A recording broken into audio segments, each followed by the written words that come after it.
Trade war. The US trade war against Canada is heating up. Trump recently announced 50% additional tariffs on Canadian goods. More might be coming. We're going to put a big tariff on Canada because of the smoke. So you want to win a trade war. How do you win a trade war against a demented fascist pedophile? The situation Canada finds itself in. My beautiful 3-point plan to win the trade war. 3 simple, easy steps. Offense, defense, and Israel. If you want to win the trade war, you should hear me out. This 3-point plan is not a personal wish list. It's not my magical wand. If I had a magical wand, I would have much grander designs. These are meant to be actions that even the libtard government can reasonably take. These are actions they should take if they want to win the trade war. Offense. If you're in a trade war, you need to punch back. Canada will not win the fight by only eating punches and conceding to every demand that the enemy makes, which is what Mark Carney's been doing, by the way. Trump will only yield to strength.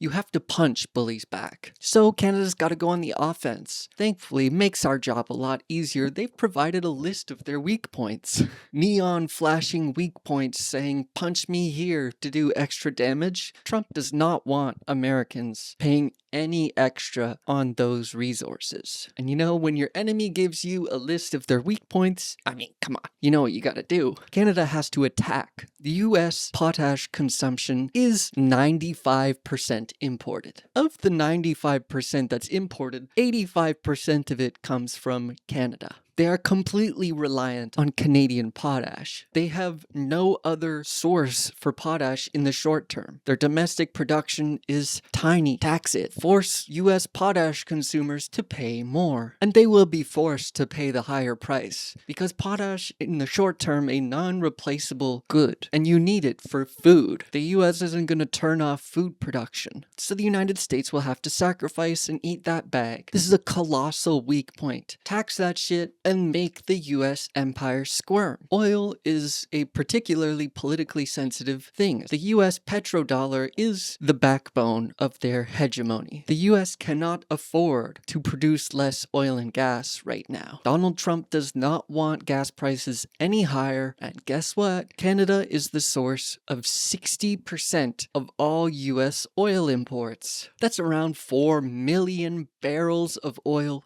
a day. You might think to yourself, well, the US is an energy exporter, so couldn't they survive without importing Canadian oil? No. Despite the US being an energy exporter, they cannot afford to shut down the refineries. That's been the setup. Canada extracts oil and gas, sends most of it to the United States to be refined. The US cannot afford to shut down those refineries. Oil lobbyists love to say Canadian oil is bought at a discount by the United States.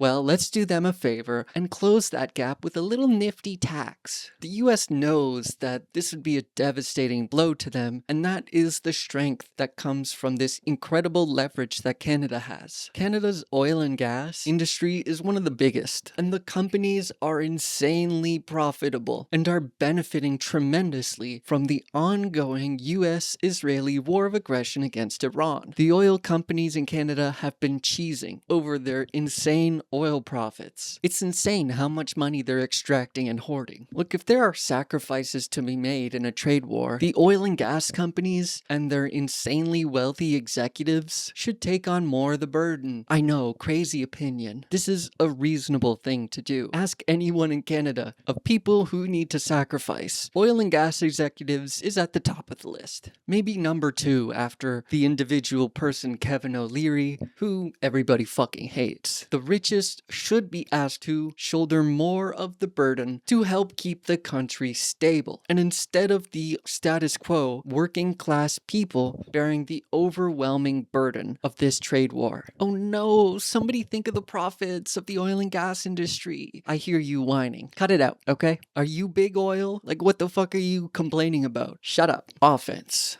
punch them where it hurts, and the two biggest points you can hurt them with are oil and potash. Do it, Mark Carney. You want to win, don't you? Maybe he doesn't want to win. Defense. You need a good defense to win any type of battle. Now, the best defense is, of course, a good offense, but you also need to build up some strength. And Canada successfully defending against US aggression is impossible to do alone. Diversification should be pursued across all sectors, and with as many countries as possible. The biggest bang for Canada's buck for diversification is in Beijing. 我在北京 The People's Republic of China is the rising superpower, dominating in many industries, particularly in renewable energy and technology. Canada has resources that China wants and needs. There is potential for massive diversification away from the United States. The answer is obvious. Trade more with China. Use China's weight as leverage against the enemy. Pit the US and China against one another to the benefit of Canada. It's one of the oldest tricks in the book. As the cat, pit the two elephants against each other for your own survival. Canada should leverage China's economic and trade strength. Do actual trade diversification with China, and not just the shitty, half-baked tariff reversal deal that Carney did, which didn't do nearly enough given the situation that Canada's in. Canadian resilience, defense, can be bolstered by acknowledging and understanding the Chinese methods of prosperity. Learn from China's successes while diversifying. Build up domestic manufacturing, particularly in renewable energy and green technology, and disseminate that across Canada. That's how you build up more defense. I hear you complaining already, China. No matter what you say, China's at least a rational, stable actor compared to the fascist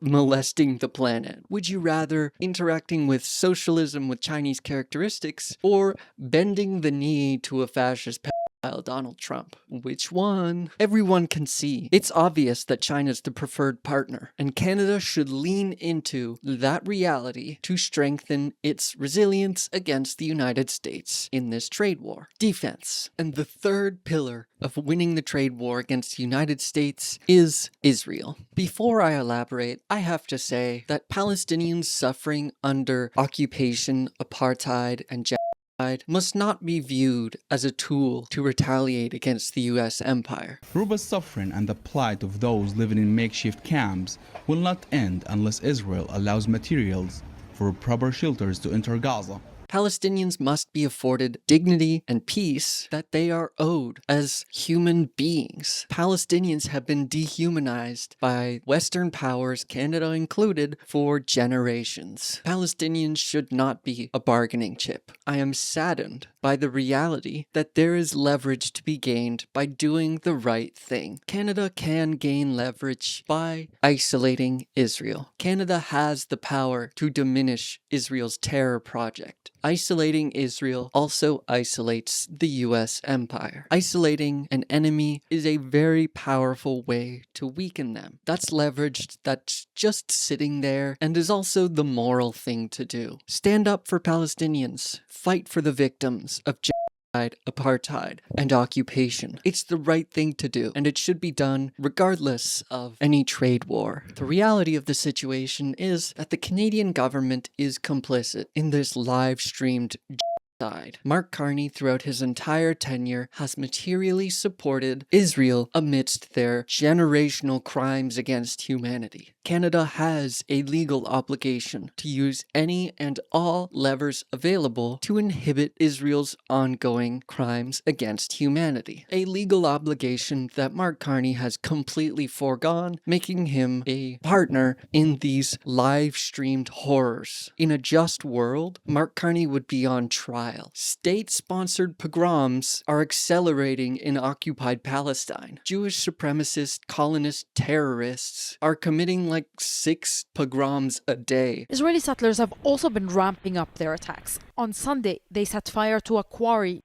near Kufr Malik village and assaulted a worker there. They've continued cutting main water lines to villages in and around Ramallah. Different villages, different attacks, one pattern. Israel is a society that will only be stopped through external pressure. Boycotts, sanctions, embargoes. Canada should implement a complete two-way trade and arms embargo with Israel. No more free trade deal. No trade at all. Canada doesn't need whatever the fascist apartheid state is selling. Okay, we'll find it elsewhere. Canada should sanction these terrorists and all Israeli government officials who are responsible for Israel's crimes. Canada must call out Israel's genocide and apartheid. Canada should follow international law, which it's not been doing, and put pressure on Israel in international bodies. Isolating Israel is isolating America. Now, unfortunately, Mark Carney is an ideologically committed Zionist. A Zionist, if you will, Palestinian state. See you in The Hague, Mark. A beautiful three-point plan to win a trade war with the U.S. empire. Offense, defense, and Israel. Thank you, everyone. Thank you. Obviously, you need more than 3 points to win a trade war, but these are some of the biggest things you can do right now, Mark. Do it. You want to win, right? Trump is on a political ticking time bomb. The U.S. midterms in November will expose Trump's record unpopularity, and depending on the result, could mean impeachment. Canada shouldn't assume that's happening, but it's a likely outcome. Time can be on Canada's side. We don't need to rush through this to get a deal. You can't make a deal with a fascist pedophile. He's already broken the deal. His own deal. Hello? A deal with the fascist pedophile is about as useful as Doug Ford during a wildfire. Mark Carney is a lapdog for U.S. imperialism, Israel, and capital, a Zionist Goldman Sachs world banker elite. So he's likely not going to follow my beautiful three-point plan. He has shown his belly to the fascist pedophile. He has conceded, capitulated over and over and over. Pathetic. Mark Carney, first and foremost, serves capital, not working class Canadians. That's why everything's getting worse. That's why nothing's getting better. And that's why he will probably keep conceding to the fascist in charge of the U.S. empire. He would rather lose than win and cost the oil executives a little bit of money. Think of the oil executives. There you go, Mark. A free plan to win a trade war. You're welcome. I hope you listen. If you like my content and want to hear more, please like and subscribe to my channel. Until next time, everyone, take care. Free Palestine, peace and love. Bye-bye. Working class material conditions are degrading day by day. Losing a trade war to the fascist isn't helping, obviously.